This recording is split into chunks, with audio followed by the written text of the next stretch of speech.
আগুনও লাগেনি, ভবনও হেলে পড়েনি, অথচ দমকল বাহিনীর গাড়ি আর কর্মীদের ঘিরে উৎসুক মানুষের ভিড়, কৌতূহল দৃষ্টি ফায়ার সার্ভিসের কর্মযজ্ঞে। কি ঘটেছে সেখানে?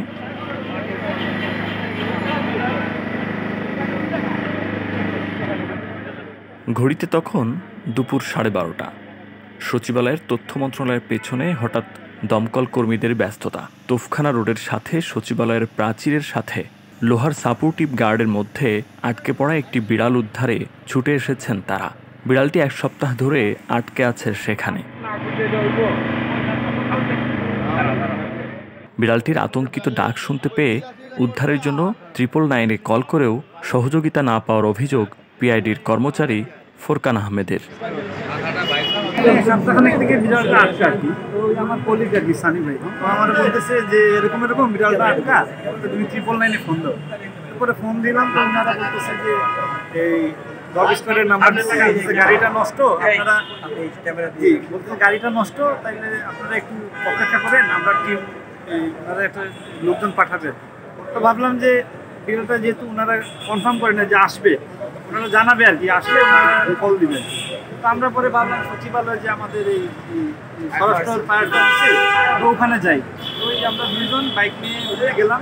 যাওয়ার সাথে সাথে ওই যে আলাউদ্দিন সাহেব আছেন, আবার ওনাদের যে বললাম, ওনাদের সাথে সাথে আমাদের ডাকে সারা দিয়ে 10 মিনিটের ভিতরেই ওনার টিম নিয়ে চলে আসছে। তো উপর দিয়ে হয়তো মানে হাঁটতে গেছিলো, তখন পড়ে গেছে একটা বিড়ালই ছিল।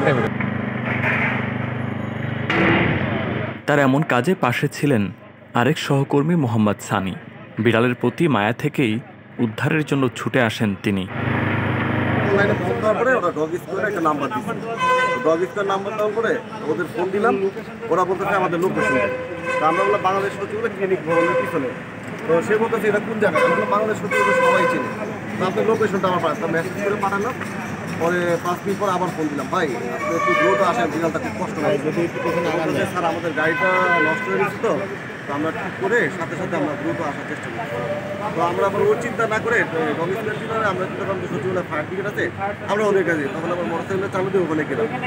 যাওয়ার সাথে সাথে তাদের বললাম যে এই ভিডিওটা আমি দেখাইছি, যে দেখেন এই অবস্থা। তো তারা সাথে সাথে আমাদের সাথে এখানে এসে এই উদ্ধারের কাজ, এইটুকুই। আপনি আসলে এইটা যে আপনি যে উদ্যোগটা নিলেন, এটা কেন, কোন ভিডিও করার পর দেখলাম বিড়ালটা খুব কষ্ট পাচ্ছে, মানে সে আসেই শুধু আমি ভিডিও করতেছি, আমার মোবাইলের গাড়ি কাছে এসে আমার হাত দিয়ে মানে ইয়ে করে। তো তখন আমার খুব কষ্ট লাগতেছে যে আসলে পালে উপরে আমি টপকে যেতে চেয়েছিলাম যে কোনো কিছু দড়ি বা কোনো কিছু দিয়ে উঠানো যায় কিনা, সেই চেষ্টা আমি করতেছি। পরে বলতেছে যে না ভাই ফায়ার ব্রিগেডে আনলে ভালো, তখনই আমি ফায়ার।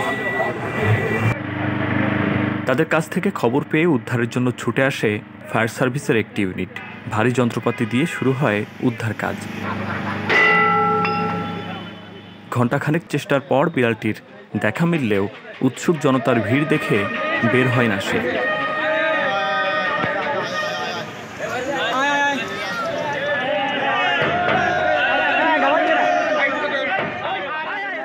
পরে বিড়ালটির বের হওয়ার পথ খোলা রেখে স্থান ত্যাগ করেন ফায়ার সার্ভিসের কর্মীরা।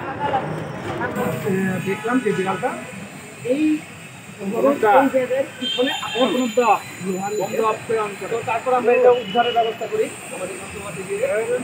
আমরা উদ্ধার করার চেষ্টা করি। আমরা ফাঁকা করেছিলাম, কিন্তু তারপরে বিড়ালটা বেরোচ্ছিল, কিন্তু আবার চলে গেছে।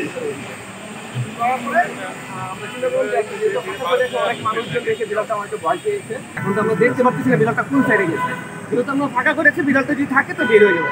বিড়ালটা এমন কোনো কিছু হয় না, বিড়ালটা জীবিত আছে, বিড়ালটা বের হয়ে যাবে। এর কিছুক্ষণ পর মুক্ত আলোয়, খোলা আকাশ আর স্নিগ্ধ বাতাসে ছুটে বের হয় বিড়ালটি।